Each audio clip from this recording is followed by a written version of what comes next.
Hopefully you will have seen my video that shows you how to fill out the chain of custody test consent form that comes with a chain of custody test.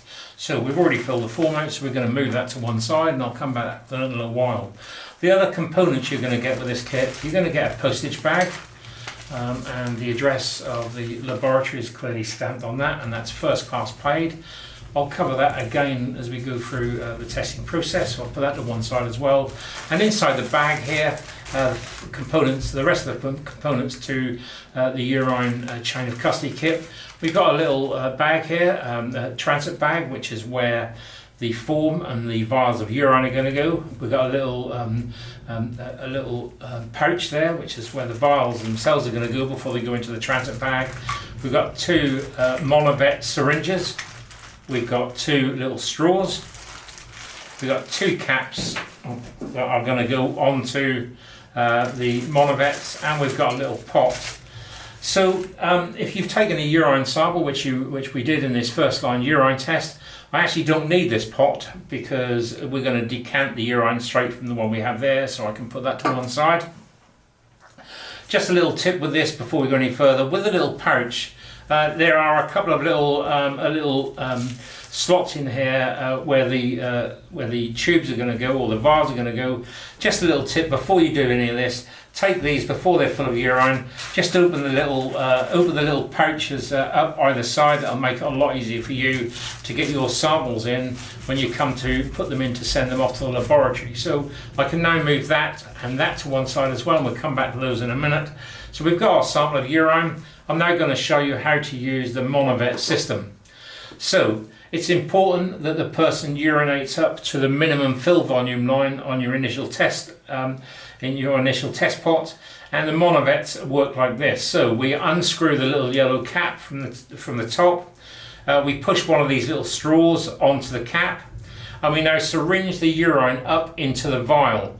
You only need to fill these. Marked on the vial itself, you'll see number 4, so 2, 4, 6, 8 and so on. You probably want to fill these just over half fill, so anything between 4 and 6 will be fine. I'm going to draw that up into the monovet. So at the moment I'm up to about 6, so that'll be fine. Just a little tip: once you've done that, tip that upside down. Any urine that's left in the straw will now fall back into the vial. I now take that off, so unscrew the little cap with the straw attached. I'm now going to pull the syringe, or the plunger, all the way to the bottom. That will become apparent in a minute as to why I do that. I now screw the little lid on. Make sure that's secure. By drawing the plunger all the way to the bottom, that will reveal here a little cutout in the end of the plunger there, and it makes it easy now for me just to simply snap that off. You can't do that if part of the plunger is still in the vial. So we now have the urine in there. As I said, it's up to around, it's up to 7-8 mil.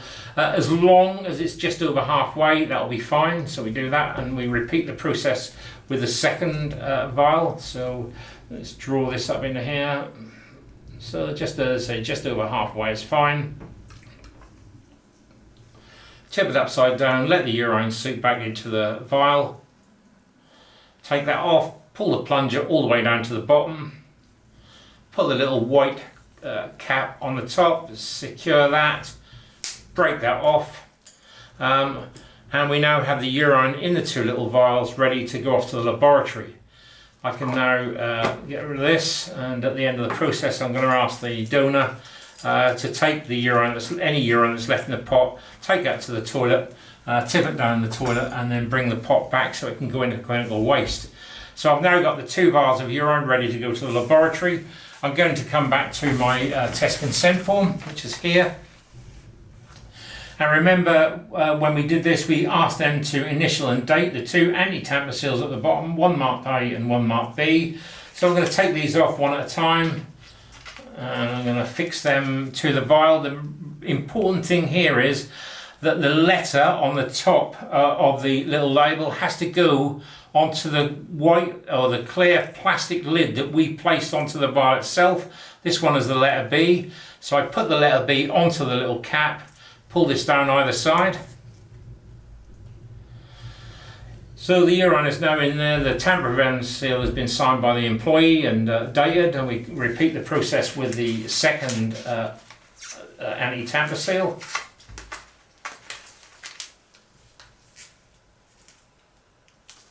This one is the letter A. You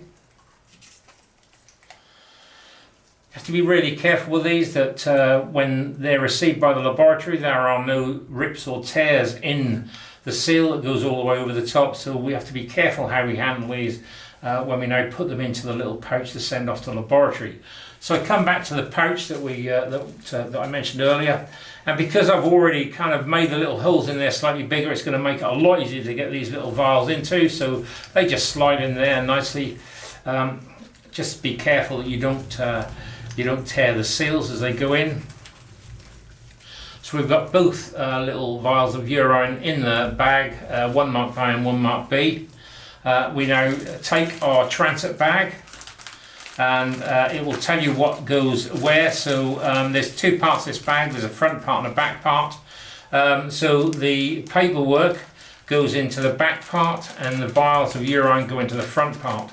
So I'm going to do that. I'm going to put the vials of urine in here. It's easy if you just kind of fold them up on each other to get them in. It'll make it easier to get them into the bag. So that now goes into there.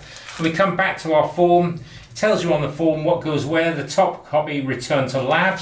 So I take that off. I'm now going to fold that up. Fold into 3. And then just fold that in half. Once again, I kind of fold that up on itself, just to make it easier to get in the bag. So this now goes into the back part of the transit bag.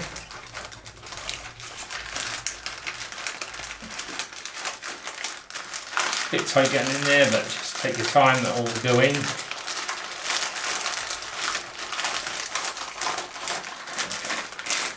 So I now take the little seal off here, the little blue seal there. Push that down. You now physically have to break into the bag to get in there. So we now come back to our transit bag, our postage bag, first class paid postage, and that simply goes into the bag there. We take the seal off there and we simply seal that down. Now then, that is a first class paid postage envelope. However, we have had over the years a couple of these go missing. They haven't been delivered by the post office. So my advice is, when you get one of these samples ready to send off to the laboratory, take it to a post office and send it special delivery, which is effectively a next day signed for service. Send this special delivery. It will guarantee the laboratory will get it by the next day, and at least you know that it's at the laboratory waiting to be processed. So you can still put this into a first class postage box if you wish, but you do run the risk of it going missing in the post.